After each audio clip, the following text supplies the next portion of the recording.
Team ಇಂಡಿಯಾದ ಮಾಜಿ cricketer Kedar Jadhav ಹೊಸ ಇನ್ನಿಂಗ್ಸ್ ಆರಂಭಿಸಿದ್ದಾರೆ. ನಿನ್ನೆ ಮಹಾರಾಷ್ಟ್ರ ಬಿಜೆಪಿ ಅಧ್ಯಕ್ಷ ಚಂದ್ರಶೇಖರ್ ಬವಾಂಕುಲೆ ಹಾಗೂ ಹಿರಿಯ ನಾಯಕರ ಸಮ್ಮುಖದಲ್ಲಿ ಜಾಧವ್ ಬಿಜೆಪಿ ಸೇರಿದ್ದಾರೆ. ಜೂನ್ 2024ರಲ್ಲಿ ಕ್ರಿಕೆಟ್ಗೆ ನಿವೃತ್ತಿ ಘೋಷಿಸಿದ್ರು. 2020ರಲ್ಲಿ ಭಾರತದ ಪರ ಕೊನೆಯ ಅಂತಾರಾಷ್ಟ್ರೀಯ ಕ್ರಿಕೆಟ್ ಪಂದ್ಯವನ್ನ ಇವರು ಆಡಿದ್ರು. 2014ರಿಂದ 24ರವರೆಗೆ ಟೀಂ ಇಂಡಿಯಾದ ಭಾಗವಾಗಿದ್ರು. ಜಾಧವ್ ಒಟ್ಟು ಆಸ್ತಿ 50 ಕೋಟಿ ರೂಪಾಯಿಗಿಂತ ಹೆಚ್ಚು. ಕ್ರಿಕೆಟ್, ವ್ಯಾಪಾರ ಹೂಡಿಕೆ ಹಾಗೂ ಪ್ರಾಯೋಜಕತ್ವಗಳ ಮೂಲಕ ಆದಾಯ ಗಳಿಸಿದ್ದಾರೆ. ಐಪಿಎಲ್ನಲ್ಲಿ ಕೋಟ್ಯಾಂತರ ರೂಪಾಯಿ ಹಣ ಗಳಿಸಿದ್ದಾರೆ. ಇಂಡಿಯನ್ ಪ್ರೀಮಿಯರ್ ಲೀಗ್ನಲ್ಲಿ ಸಿಎಸ್ಕೆಯಿಂದ 3 ಋತುಗಳಲ್ಲಿ 7.8 ಕೋಟಿ ರೂಪಾಯಿ ಪಡೆದಿದ್ದಾರೆ.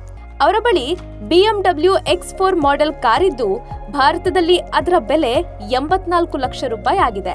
ಭಾರತಕ್ಕಾಗಿ ಒಟ್ಟು 73 ಏಕದಿನ ಕ್ರಿಕೆಟ್ ಪಂದ್ಯಗಳನ್ನು ಆಡಿರುವ ಕೇದಾರ್ ಜಾಧವ್ 1389 ರನ್ಗಳನ್ನು ಬಾರಿಸಿ ಬೌಲಿಂಗ್ನಲ್ಲಿ 27 ವಿಕೆಟ್ ಗಳಿಸಿದ್ದಾರೆ. ಟಿ20 ಕ್ರಿಕೆಟ್ನಲ್ಲಿ ಕೇವಲ 9 ಪಂದ್ಯಗಳನ್ನು ಆಡಿ 122 ರನ್ ಗಳಿಸಿದ್ದಾರೆ. ಐಪಿಎಲ್ನಲ್ಲಿ 5 ತಂಡಗಳ ಪರವಾಗಿ ಆಡಿರುವ ಜಾಧವ್ ಒಟ್ಟು 95 ಮ್ಯಾಚ್ಗಳನ್ನು ಆಡಿದ್ದಾರೆ. 123.13 ಸ್ಟ್ರೈಕ್ ರೇಟ್ನಲ್ಲಿ ಬ್ಯಾಟ್ ಬೀಸಿರುವ ಜಾಧವ್ 1208 ರನ್ಗಳನ್ನು ಬಾರಿಸಿದ್ದಾರೆ. ಯಾವುದೇ ವಿಕೆಟ್ ಪಡೆದಿಲ್ಲ. ಬಲಗೈ ಬ್ಯಾಟ್ಸ್ಮನ್ ಆಗಿರುವ ಜಾಧವ್ ಅವರು 2010ರಿಂದ ಐಪಿಎಲ್ ಆಡಿಕೊಂಡು ಬಂದಿದ್ರು. 2016-17ರಲ್ಲಿ ಆರ್ಸಿಬಿ ಪರ 17 ಪಂದ್ಯಗಳನ್ನು ಆಡಿದ್ರು.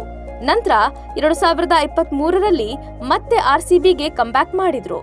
ಬರೋಬ್ಬರಿ 1 ಕೋಟಿ ರೂಪಾಯಿ ನೀಡಿ ಆರ್ಸಿಬಿ ಫ್ರಾಂಚೈಸಿ ಅವರನ್ನ ಖರೀದಿ ಮಾಡಿತ್ತು.